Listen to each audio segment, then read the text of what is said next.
Ladies and gentlemen, good day and welcome to the Q2 and H1 FY24 earnings conference call of Piramal Enterprises Limited, hosted by JM Financial Institutional Securities. As a reminder, all participant lines will be in the listen-only mode, and there will be an opportunity for you to ask questions after the presentation concludes. Should you need assistance during the conference call, please signal an operator by pressing star, then 0 on your touchtone phone. Please note that this conference is being recorded. I now hand the conference over to Mr. Sameer Bhise from JM Financial Institutional Securities. Thank you, and over to you, Mr. Bhise. Thank you, Michelle. Good evening, everyone, and welcome to the second quarter FY24 earnings conference call of Piramal Enterprises. Firstly, I would like to take this opportunity to thank the Piramal team and the management for giving us this opportunity to host the call. From the management team today, we have Mr. Ajay Piramal, Chairman, Piramal Group, Mr. Anand Piramal, Executive Director, Piramal Group, Mr. Jairam Sridharan, Managing Director, Piramal Capital and Housing Finance, Mr. Yash Nadkarni, CEO of Wholesale Lending, Mr. Rupen Zaveri, Group President, Ms. Upma Goyal, Chief Financial Officer, and Mr. Ravi Singh, Head of Investor Relations at Piramal Enterprises. As always, we will have opening remarks from the management team, post which we will open the floor for Q&A. Over to you, sir. I would like to transfer the call to Mr. Ajay Piramal for his opening comments, post which we will take the questions. Thank you. Thank you, and welcome to our earnings call. Let me begin by wishing all of you a very happy Diwali and best wishes for the festive season. Before diving into our results for the quarter, a few comments on the macro backdrop in which our company operates. The global macroeconomy is clouded with uncertainties arising from record high inflation, geopolitical conflicts, tight financial conditions, and Chinese economic slowdown.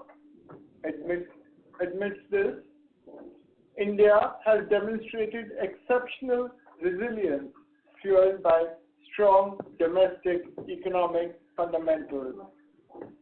India's financial sector is playing an important role in ensuring sustained growth across vital sectors like infrastructure, real estate, and retail. As capacity utilization increases, demand for credit to invest in private capex will rise further. Indian banks and NBFCs have strengthened significantly in recent times, backed by several regulatory and supervisory initiatives for both banks and NBFCs, making them ready to meet this growth in credit. Large NBFCs have witnessed improved asset quality, higher capital buffers, and improved profitability over the last few quarters. Indian NBFCs have undergone a strong recovery despite a difficult operating environment characterized by COVID, high interest rates, and global economic and financial uncertainties. The retail credit demand has been strong. The current festive season has taken off well, and we expect the momentum to continue with improving economic conditions. However, El Nino can pose a risk with lower acreage of the winter crop affecting rural consumer demand. We need to be cognizant about slippages that may emanate from these markets. We are optimistic about our loan book's growth going forward, and at the same time vigilant on prevailing risks, including unsecured lending and the rural slowdown. Real estate demand continues to remain buoyant. While annual growth rates may come off the post-COVID peak at a pan-India level, there are markets where demand will continue to remain high, buoyed by India's rising economic activity and growing middle class. Moving to our company's performance and how we have delivered during the quarter, our Q2 performance was in line with our strategic focus of building a diversified retail business, an accelerated rundown of Wholesale 1.0, and building a granular Wholesale 2.0 book. Firstly, it was encouraging to witness the AUM getting in a growth mode. Our total assets under management grew by 4% Q-on-Q to 66,933 crores after 7 quarters of broadly unchanged overall AUM. Retail segment led this growth with the AUM growth of 55% year-on-year to 38,604 crores. Retail now comprises 58% of our total AUM versus 33% at end of March 2022. Within wholesale, the wholesale 2.0 AUM is up 48% quarter-on-quarter and now stands at 4,500 crores across real estate and the corporate mid-market lending. Wholesale 1.0 AUM is down 8% quarter-on-quarter to 23,827 crores. This is a 45% rundown since March 2022. Secondly, another key highlight for the second quarter of FY24 is the reduction of 13% quarter-on-quarter in the wholesale SR book to 3,259 crores. Thirdly, on retail asset quality, the DPD trends were either stable or down across all our retail products. Thus, consolidated GNPA ratio was down 10 basis points quarter-on-quarter to 2.7%, while the NNPA ratio was flat at 1.5%. Lastly, on operational performance, during the second quarter of this year, the improvement in yields drove the NIM expansion of 38 basis points quarter-on-quarter and NIL growth of 10% and net interest income growth of 10% quarter-on-quarter. Fee income growth at 39% quarter-on-quarter and 159% year-on-year was also strong. Thus, our PPOP, excluding dividend income, grew by 27% from the last quarter to 237 crores. This, along with broadly stable credit costs, meant that our PAT, excluding exceptional items and one-offs, stood at 113 crores versus 30 crores in the first quarter. In the second quarter, we also successfully completed our share buyback of 1,750 crores as announced by the board last quarter. We remain strongly capitalized with a net worth of 28,710 crores and capital adequacy ratio of 31% on a consolidated basis. With these highlights, I will now hand over to Jairam, Yash, and Upma to discuss segments with specific highlights. Thank you, Chairman, sir.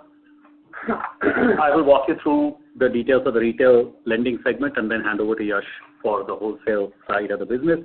Our retail AUM scaled 55% year-on-year, coupled with growth in quarterly disbursements as well of 57% year-on-year.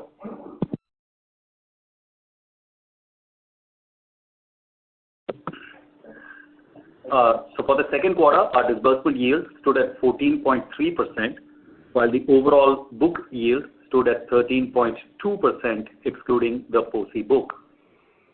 Our housing loan disbursements grew 55% year-on-year, with an average ticket size of 18.1 lakhs for the second quarter. 77% of our retail AUM is made up of secured loans, with an average CIBIL score greater than 740. 90-plus delinquency in all our retail products are stable to down and are currently well under control. Our unsecured retail book across 4 different product lines stands at rupees 8,512 crores. In recent months, there has been a lot of conversation on risk in unsecured lending. We believe this is a healthy conversation to have, and we have flagged it multiple times over the course of the last year. Over the last 2 quarters, through various measures to tighten credit lending, our disbursement volumes in unsecured have declined.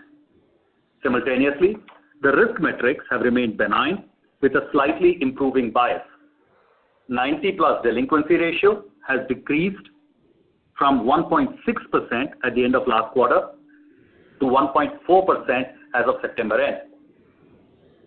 In this unsecured segment, we serve over 13.4 lakh customers with an average CIBIL score of 760. We continue to make steady progress towards the long-term operating profitability metrics, which we have shared with you in the past. Our yields in the retail business are steadily increasing on a book basis. Fee income is improving. OPEX ratio is lower than at the end of last year and flat QOQ, and asset quality continues to be benign. As we continue to expand our retail lending business, we also continue to invest in manpower, branch infrastructure, technology, and analytics for future growth. During the quarter, we added 19 new branches, aggregating now to 99 branches over the last 12 months. With this, today, we have a network of 442 full-service branches and 142 microfinance branches across our network. We serve across 596 districts in India, across 25 states. Our customer franchise now stands at 3.6 million, with us acquiring 2.5 lakh new customers during the quarter. Our active customers out of this 3.6 million is at 1.1 million. With that, I'll hand over to Yash to walk us through what happened in wholesale lending during the course of the quarter. Thanks, Jairam, and good afternoon, everyone. In wholesale lending, we have achieved an accelerated rundown of 45% since March 2022 in our 1.0 AUM, in line with our strategic focus. Wholesale stage 1 AUM, excluding non-yielding assets in the nature of land assets, receivables, security receipts, and DHFL, on which we don't record yield. On that book, it stood at about 17,381 crore. We had an average yield of 12%. Our stage 2 plus 3 AM combined reduced 63% year on year to rupees 4,126 crore with a provision coverage ratio of 32%. We continue to focus on resolution of stressed assets, which will shrink the wholesale portfolio in the short term, as we have communicated earlier as well. A dedicated team is involved in monitoring and executing the resolution strategy for some of the complex recoveries and enforcements aimed to improve recoveries and monetization of assets on an accelerated basis. Security receipts reduced by 9% QOQ, and is the first quarter during which we actually saw a decline in security receipts to a number of 4,862 crore, of which 67% have been relating to wholesale loans on the underlying assets. With this, our wholesale SRs reduced by 13% QOQ to a number of 3,259 crore as of Q2 FY24. As the resolution process continues, we expect our SR portfolio to reduce in the near term via a combination of sales, enforcement, and collections at our carrying value, while few more ARC sales are expected over the next two quarters. In wholesale 2.0 AUM, we are focusing on building a granular and high-quality portfolio, wherein our 2.0 AUM grew at 48% QOQ to 4,501 crore across real estate and corporate mid-market loan strategies. Our 2.0 loans are performing well and are in line with or ahead of underwriting, as reflected in significant prepayments that we have received to date. We received about 966 crore from wholesale 2.0 over the last 6 quarters, which illustrates the credit quality of the underlying portfolio. We disbursed 1,819 crore in the second quarter of FY24, of which 1,115 crore was disbursed in the month of September 23. The average ticket size is around 172 crore for real estate loans and 64 crore for corporate mid-market lending in this version of our AUM. We will further build this book in a calibrated manner while capitalizing on the market opportunity. With this, I'll hand over to my colleague Upma to cover financial performance and liabilities. Thank you, Yash. Covering our financial performance, in Q2 FY24, our net interest margin expanded by 38 basis points Q on Q, supporting the net interest income growth of 10% quarter on quarter. Fee income continues to scale up well and was up 39% QOQ. Our OPEX was up 6% QOQ to 664 crores, led by growing retail business and our investments in tech platforms and distribution. Thus, our pre-provisioning operating profit, excluding dividend income, went up 27% quarter on quarter to 237 crores. Credit cost was at 1.2% versus 1.1% in quarter 1 FY24, which is in line with our expected range for credit cost. During Q2, in furtherance to the order dated 5th September and 20th September 23 of the Honorable Delhi High Court, Piramal Fund Management Private Limited, 100% subsidiary of Piramal Enterprises Limited, has agreed to refund or return the principal amount to all investors of India REIT PMS as a one-time payment without admission of any liability and without prejudice basis. This led to recording of exceptional loss of 64 crores during the quarter. Our reported profit after tax for Q2 FY24 stood at 48 crores versus 509 crores in Q1 FY24. Profit after tax, excluding exceptions and one-offs, stood at 113 crores versus 30 crores in Q1 FY24. On liability management side, we continue to focus on diversifying our borrowing mix, including securitization. Our fixed to floating rate debt mix improved to 54 to 46 and will continue to see further improvements over coming quarters. Our cost of borrowing remains stable at 8.6%. Our ALM is well matched with positive gaps across all the buckets. With this, I'll hand it over to Chairman Sir for his concluding remarks. We have given you a brief update of the first this quarter and of the first 6 months. The documents have been, the investor presentation has also been uploaded on the site. And now I will ask you to open the floor for questions. Thank you. Thank you very much, sir. We will now begin the question and answer session. Anyone who wishes to ask questions may please press star and one on their touchtone phone. If you wish to withdraw yourself from the question queue, you may press star and two. Participants are requested to only use handsets while asking a question. Ladies and gentlemen, we will wait for a moment while the question queue assembles.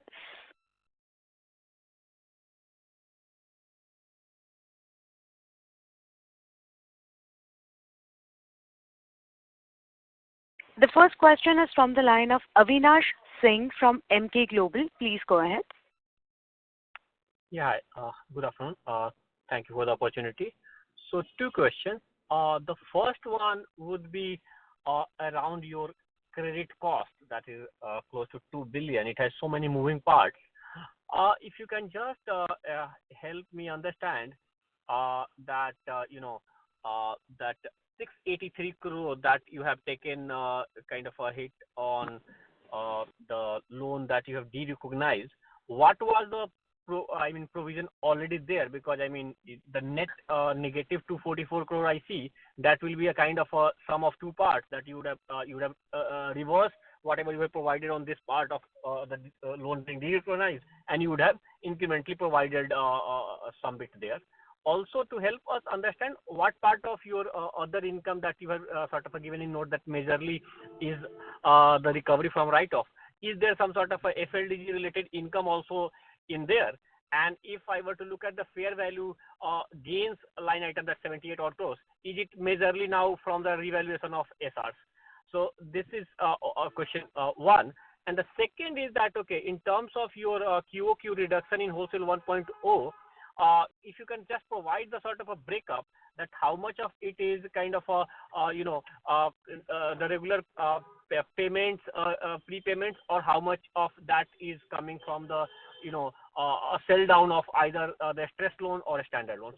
Thank you. Do you have two questions? Oh, that's a lot of questions. Okay, we will so we'll try and take it in so we will do the credit cost question first.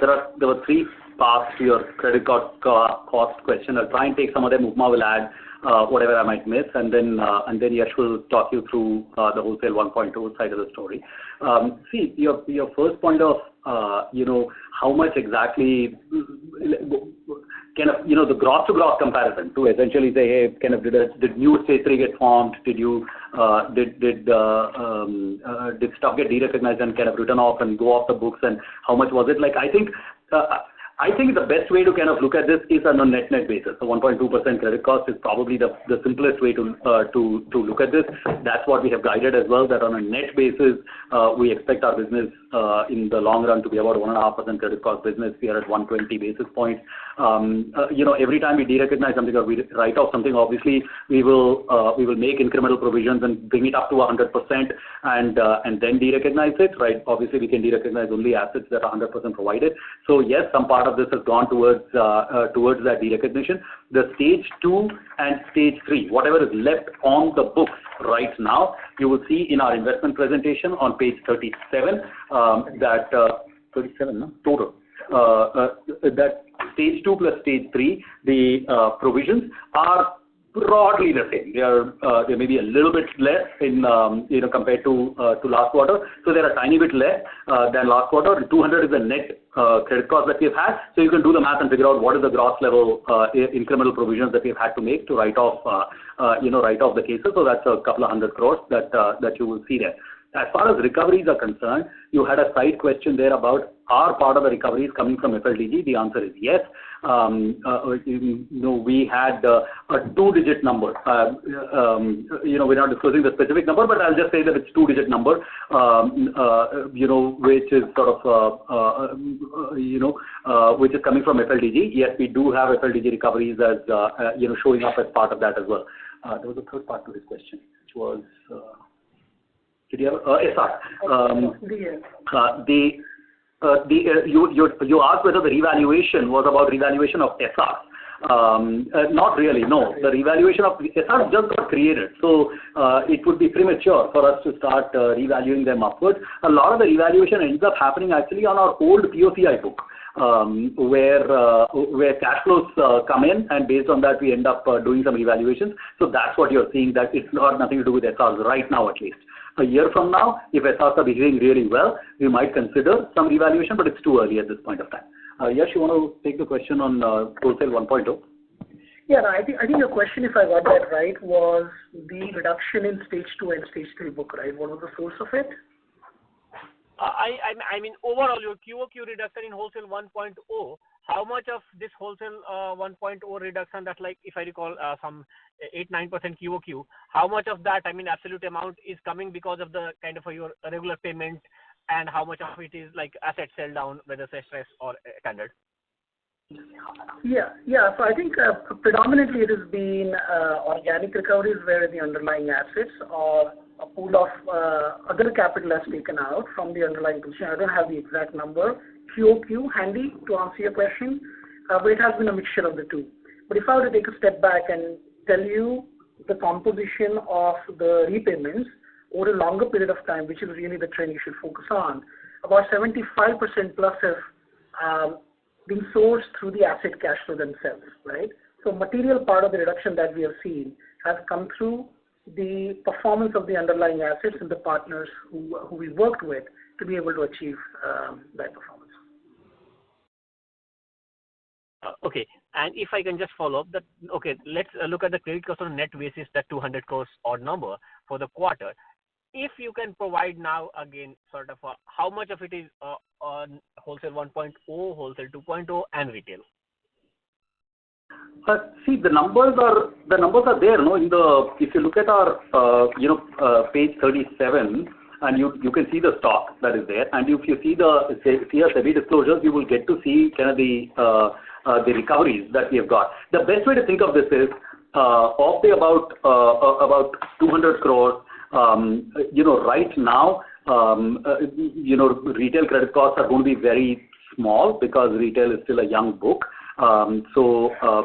Much of the credit costs, both the credit costs getting formed as well as the recoveries coming in, are all going to be kind of related to the wholesale part of the book. The retail part of the book will slowly come. So I think that it's good enough right now. We're not making segment-specific credit cost disclosures, so I'll just leave it at that at this point. Okay, thank you. Thank you. Ladies and gentlemen, in order to ensure that the management will be able to address questions from all participants in the conference, may we request you to limit your questions to 2 per participant. Should you have a follow-up question, please rejoin the queue. Thank you. The next question is from the line of Abhijit Tibrewal from Motilal Oswal. Please go ahead. Yeah, good evening. Sir, I think kind of coming back to the SRs. Excuse me, sir. I'm sorry to interrupt, sir. Your voice is muffled. May we request you to use your handset, please? Is it better now? Sir, please proceed. We'll let you know. Yeah, is it better now? Yeah. Yes, this is better. I just wanted to understand the SR decline that has happened. So whenever the SRs run down, what impact will it have on the P&L, or through which item will it get routed? Essentially trying to understand. There would be a certain fair value at which you would be carrying SRs on your balance sheet.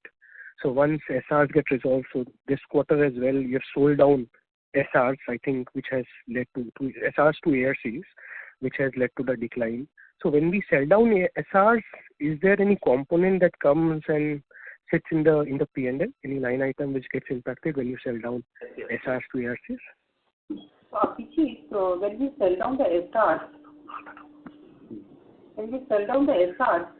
if we are realizing the full SRs value, there will not be any impact on the P&L. Any amount more than the SRs value will go in the credit line item in the P&L. And if we are reducing by way of NAV, the impact comes into the loss as a loss and gain onto the fair valuation. So the reduction, what you are seeing it in our quarter, is the recovery without having any significant impact on the P&L. Got it. Just to clarify that, we haven't added SRs in this quarter. In fact, the SRs have got redeemed. That's the point I would highlight. No sell down to the ARC, as you mentioned. Yeah. That there is no sell down. There's no new sell down to the ARC. We have recovered. The SRs, we have been able to sell, and we have been able to recover, equivalent value. So there's no meaningful P&L impact one way or the other during the course of the quarter. Yeah. Got it. Jairam, so the second question that I had was on this retail yields. So, I mean, obviously you've given out in your presentation why QOQ there have been moderation in the retail yields, because you've kind of cut down your unsecured disbursements. But just wanted to understand, at the overall company level, your yields have actually improved sequentially. Yes. So what has led to that? I mean, is there some other component in interest income? Mix shift, man. Mix shift. So more of the mix that keeps moving towards retail, you will keep seeing this. It's we are even after the moderation in yield in retail, we are still at 14 and a quarter incremental for the quarter. So that's what you're seeing. By the way, let me make one other point on that moderation clear. We were at 14.7 at the end of during last quarter in terms of disbursement yield in retail. That 14.7 went to 14.2. Some part of it is mix shift, as you rightly mentioned, less unsecured. But the other part, which is also equally important, is that within unsecured, particularly in the partnerships business, the new RBI guidelines on partnerships and FLDG, etc., and digital lending took hold during the course of the quarter. That led to some realignment in commercial. where earlier I might have charged a higher part of the interest to my P&L because I was not able to get the clawback from an FLDG format. Now in an FLDG format, I will actually charge less from an interest perspective, but I have that FLDG covered at the back end, so it will not show up in my credit cost. So the commercial rearrangement has also happened, which is what has actually shown up in the yield number. Got it. And then maybe one last question that I had is, I mean, in one of the notes that you've given out in the financial statements, we talk about this principal business criteria for our HFC subsidiary. So wanted to understand, as on September, where are we? And going forward, is it fair to expect that maybe because we are required to meet this principal business criteria by March 24, which I believe is 50% at the overall level and 60% in individual home loans, will be kind of accelerating your growth in mortgages? See, I think the current position is that we are well short of where we need to be. Having said that, we have known this for a while. So we have been in conversation with both NHB and RBI, and while I cannot tell you the specific details of that because that's privileged communication with regulator, but suffice to say that we are in conversations with the regulator and they are well aware of what our realistic goals are. One of the things that you've got to be careful about in the lending business is trying to achieve extraordinary growth numbers just to achieve some of these portfolio mixes can have debilitating long-term effects. So we have to be careful about what we can do. In that, there are some things which are realistically doable and some things which are not that realistic. And we have been very upfront and open with the regulators on this matter and are in active conversation. Okay. So then is there a case that in case we don't meet that criteria by March 24, we might have to go back to the regulator for an extension? As I said, we are already in conversations. We are not going to wait for March 24. We are already in conversations with them. Got it. And sir, just one last question, sorry. So you've been last 2 quarters cleaning up your balance sheet. I mean, last quarter we had taken goodwill write-offs. This time we've done some cleanup on the India REIT side. I mean, are there, more cleanup of the balance sheet that's envisaged in the next few quarters, or do you think we are largely done with regards to this cleaning up of the balance sheet?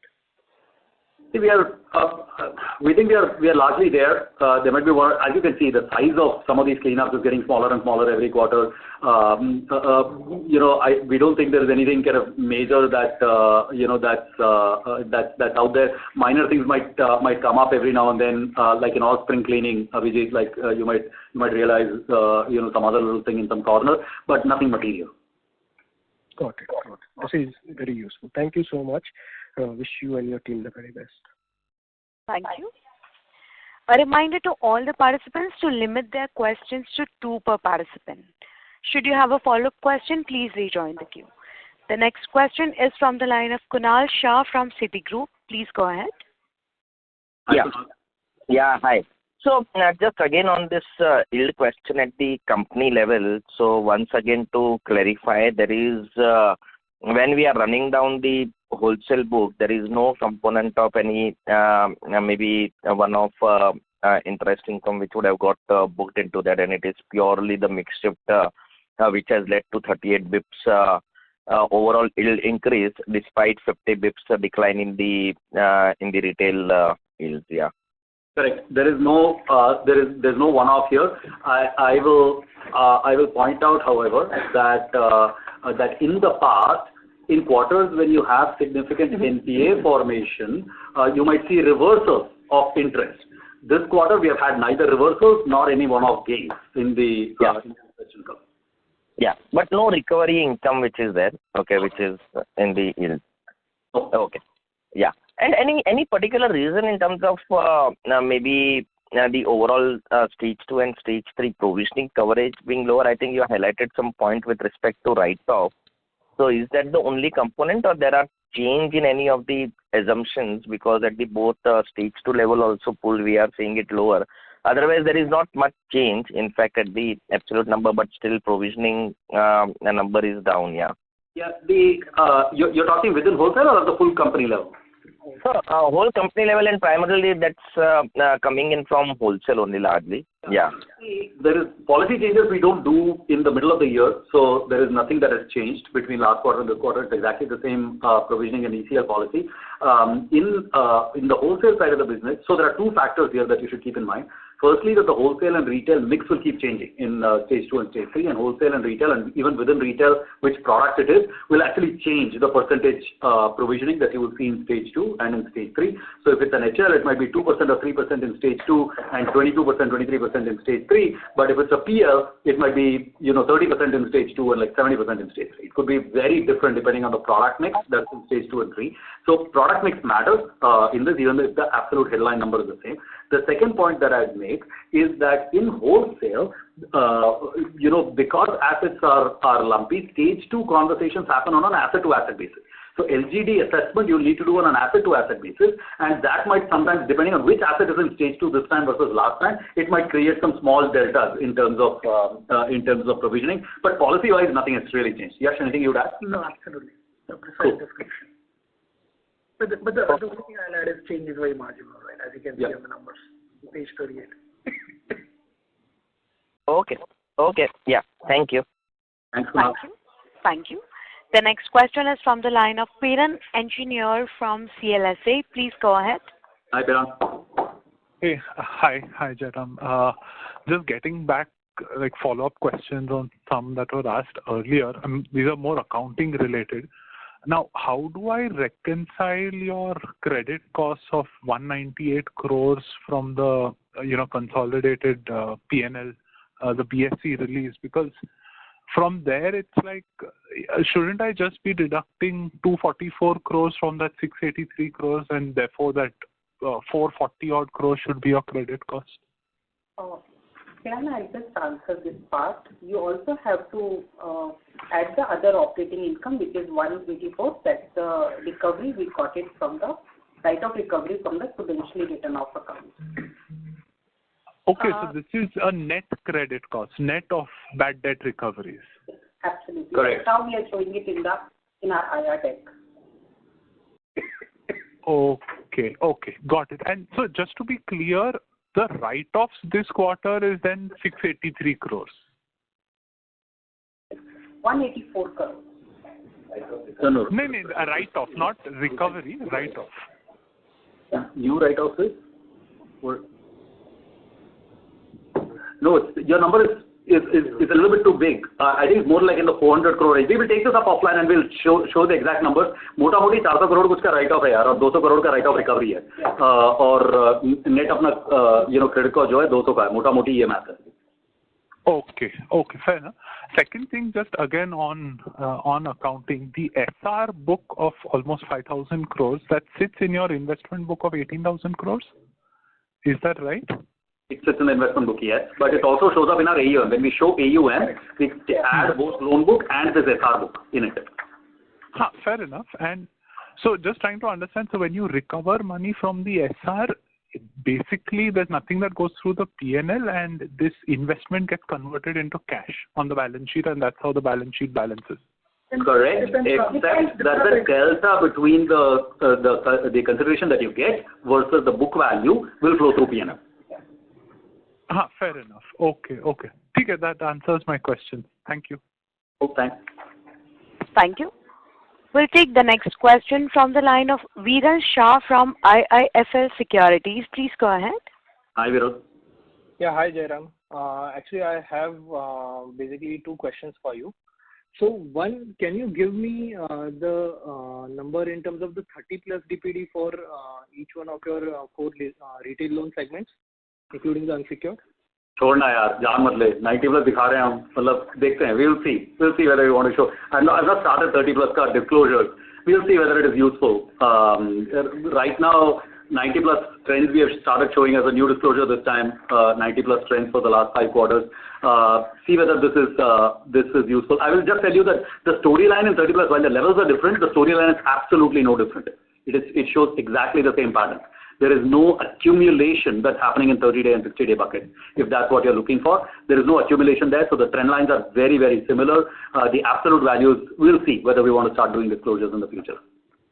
No, because last quarter in the analyst meet you had given out 30 plus DPD, so that's why I am asking. But we don't want to do it every quarter, yeah. That metric is a little bit more volatile. There's no point actually just confusing it. I think 90 plus is a good metric for us to for us to continue to share. We'll see whether we find it useful or maybe annually start showing it or something like that. We'll see.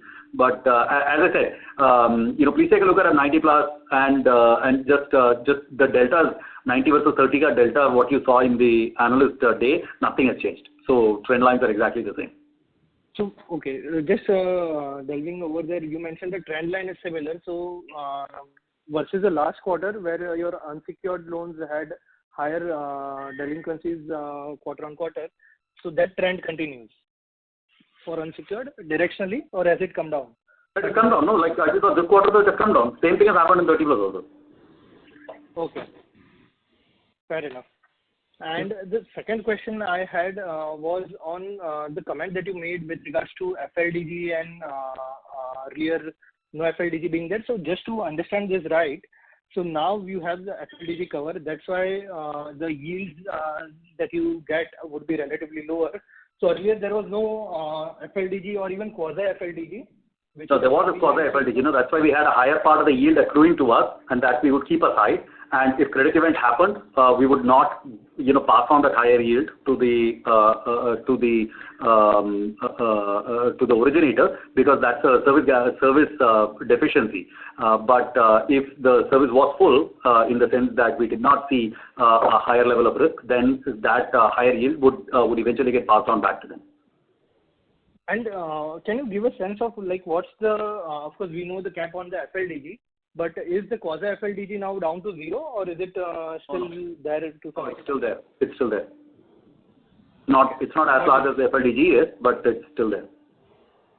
Got it, Jairam. Thank you so much. That's it from me. Thank you. We'll take the next question from the line of Adarsh from Enam Holdings. Please go ahead. Yeah, hi, Jairam and team. Question to kind of realign your interest income. Just wanted to understand, on a stock basis, your retail yields would be north of 13 at least? On a stock basis, yeah, 13.2 excluding POCI and 13.8 including POCI. Got it, Jairam. So, because then, would it be possible to give out, you have a wholesale AUM, what part of that is interest earning, like your stage 1 and stage 2 is about 28,000 crore? Does all of it accrue interest? Because, the implied yields on that book seems pretty low if I take retail yields of 13%. Then you have an investment book. If you do all of that, there is very little interest income left out of the wholesale book. Others, look at page 26 now. Page 26 में header जो है, it shows stage 1 AUM, ये wholesale का है. AUM is 17,381 crores. Average yield is 12%. This is the yielding book. Oh, this is the yielding book, is it? Correct. Out of the 28,000 crores. Correct. Okay, got it. This kind of adds up. This is helpful. Thanks. So just to remind everybody, the non-yielding part of the book is SR, land and receivables, and there is some DHFL book, which is non-yielding. So apart from that delta is, वो सब हटाने के बाद 17,381 is the yielding book in wholesale. Perfect. This is helpful, Jairam. Thanks. Thank you. Thank you. The next question is from the line of Arvind Chetty from Diamond Asia Capital. Please go ahead. Yeah, hi sir. Thanks for taking this question. Just one question on the new customer acquisition on the retail part. So that's been slowing down significantly on YOY and QOQ basis as well. Could you explain the reasons? Of course, I understand on the digital part we are slowing down a bit. It's a good observation. It's all driven by the slowdown in unsecured. In terms of sheer number of customers, unsecured always gets you a lot more customers, order of magnitude more customers than secured. So while our secured business has been growing really strong, as you've seen in our numbers over the last 6 months, our unsecured business has slowed a bit, and that is what's resulting in a smaller customer acquisition. This will come back up, as and when we get more comfortable. We've made a lot of credit policy changes over the last 6 months in this business. So as we get more comfortable with the credit quality of the new book that is actually getting booked, you might see us step on the accelerator a little bit more in the future, and you will see that come up. Your observation is right, but it's all got to do with reduction in unsecured. Understood. And my second question is on the fintech partners that we have. So would we go ahead and sign FLDG with all the partners and to the extent of up to 5%, or it's limited? As I said, about 70% of our business is done with partners on the FLDG format, and the rest are not. The rest we have, let me put it this: 50% is with FLDG format, 20% is non-FLDG, but some other form of credit enhancement by the partner, and the rest 30% is risk on our own book. Got it. Yeah. Thank you. Thank you. Thank you. The next question is from the line of Vinod Jain from WF Advisors. Please go ahead. Good evening. I seek a better understanding of two items of P&L. One is the net loss on derecognition of financial instruments under amortized cost of 683 crores. And the second is the impairment allowance reversals of financial instruments of 245 crores. My question is only twofold. One is, are these interrelated? And two, what is the view on these items going forward? Net loss on derecognition of financial instruments. I'm sorry to interrupt. Ma'am, your audio is too low, ma'am. This net loss on derecognition of financial instruments is primarily on account of the assets which has been actually moved out of the balance sheet. Right. Write-off. Now, impairment is the actual impairment of our instruments, which is nothing but in the form of ECL, expected credit loss. So when we look into the overall credit cost, we have to add up these two lines, because there is a possibility when we actually sell down the book, it moves from the ECL to the net loss on derecognition of financial instruments. Okay. Then what is the view on these going forward, madam? Can you give us some understanding of the view on these items? See, we're talking about the credit cost. So when you have to look into the credit cost, that is the range you have to look into it. So that's roughly 1.2 sort of a number what we have been expecting. 1.2, madam? Yes. All right. Thank you. Thank you. The next question is from the line of Kunal Shah from Citigroup. Please go ahead. Yeah, thanks for the follow-up. So on the unsecured part of it, if I look at the details in the presentation, then is that disbursement particularly lower on account of maybe if we have to break it up into the various segments, then what would have led to this decrease in the disbursement? Is it more of digital, personal, unsecured SME, and what is it on account of tightening on of the norms and what we would have done, or maybe any of the particular partnerships we are re-evaluating? What is happening out there, and where should this number stabilize? Is it like this downtrend expected to continue given this kind of an environment? Yeah, no, good question. So of the four products that we speak about in digital unsecured, microfinance is roughly the same as what it was in Q4. Nothing much has changed there. It has neither gone up nor down. Unsecured MSME is, it was low in Q1, but it's gone back to Q4 levels now. Personal loans is higher than where we were in Q4. All the reduction has actually happened in digital loans, the partnerships-driven business.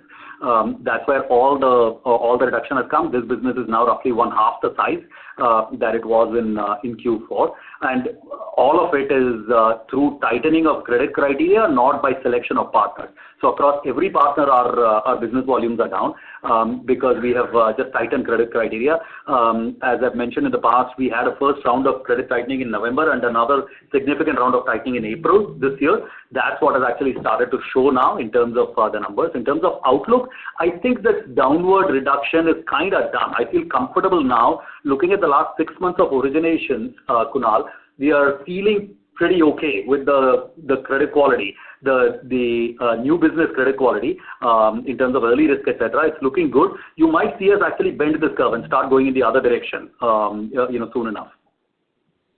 Okay. So, if you can just explain in terms of this proportion, maybe when we look at it in terms of the partnership, so that is also down from, so that is down from 44 to 41 odd percent, and incrementally we are doing more of the business from the branches, wherein that proportion has now gone up to almost like 51 odd percent or so. Right. So just to put a rupee crore number on it, in the month of March, we did 750 crores of business through partnerships, digital loans through partnerships. In the month of September, we did 350 crores. Okay. And nothing much to read into the increase in the ticket size, which has been there in digital loans. 40 to 50. Well, sorry? Partnerships made the ticket size is smaller, so if that proportion comes down, the average ticket size is okay. Okay. Okay. Got it. Thank you. Yeah, bye. Thank you. The next question is from the line of Shubhranshu Mishra from Phillip Capital. Please go ahead. Hi. Just to understand the FLDG with our partnerships, are we at 5% or is there something more than 5% with certain partners? That's the first. Second is, what kind of ticket sizes minimum are we doing and maximum are we doing in terms of personal loans? And the minimum and maximum IRRs we are doing in personal loans. Thanks. Okay. See, on FLDG, regulatorily, FLDG is capped at 5%. So, so practically in all the cases that we do FLDG, we will be at 5%. There might be some other commercial arrangements that we might have with the originator, but within the FLDG format, you can only do 5%, and that's kind of where where we are. Your question on ticket sizes, I think, and your ticket sizes and yield, I think. On ticket size, see, we do all ticket sizes, but I guess you're trying to figure out what is the small ticket exposure that we have is within the unsecured population. So within that 8,500 odd, which is there in unsecured, the small ticket unsecured, which is kind of been the subject of a lot of conversation, less than 50,000, we have about 480 crores. So it's a very small percentage of our overall exposure in unsecured is less than 50,000. Less than 25,000, it's about 175 crores. So our ratios are very small. I think a lot of you have heard this in other calls as well, but so let me also add some information to the same conversation. We do also see on our portfolio the same dynamic, which is that the smaller the ticket size, higher the risk. While we talked about 1.4% as the overall 90+ delinquency of unsecured. When you look at the less than 50,000 category, that 1.4% basically doubles, and actually a little bit more than doubles. It's something like 3.5%. And if you go even smaller, if you just look at the less than 25,000 rupee category, that population is something like 6%. So it doubles again. So there is almost a 4x differential between the regular PL and the really small ticket PL right now in terms of risk that we are seeing on our portfolio. But the less than 25K portfolio is very small for us, 175 crores, and less than 50K is about 480 odd crores. Right. Just to come back to FLDG, my fair understanding of FLDG is that it's an over-the-counter contract between the lender and the originator, so it can be plus or minus of 5%. But then, when the regulator says that it is going to be capped at 5%, it means that it's going to be 5%, right? How can we have another commercial arrangement with the originator? I will not be able to talk about that on this call, man. Let me just reiterate that our FLDG is capped at 5%. For all originators? Yes. Sure.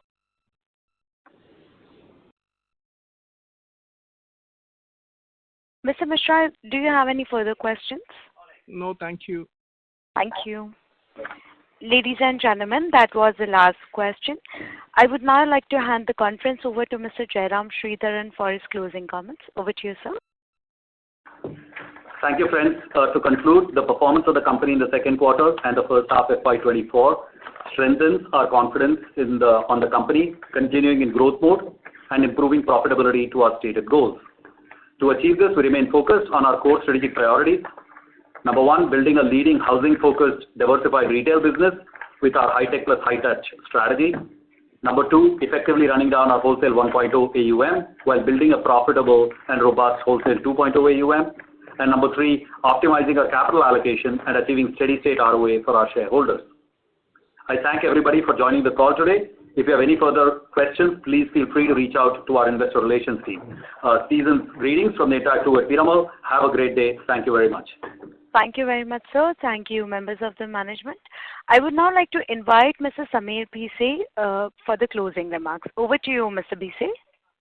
Thank you, Michelle, and thank you to the team of Piramal Enterprises for giving us the opportunity to host this call. You may now disconnect your lines. Thank you. Thank you very much. Ladies and gentlemen, on behalf of JM Financial Institutional Securities, that concludes this conference. We thank you for joining us, and you may now disconnect your lines. Thank you.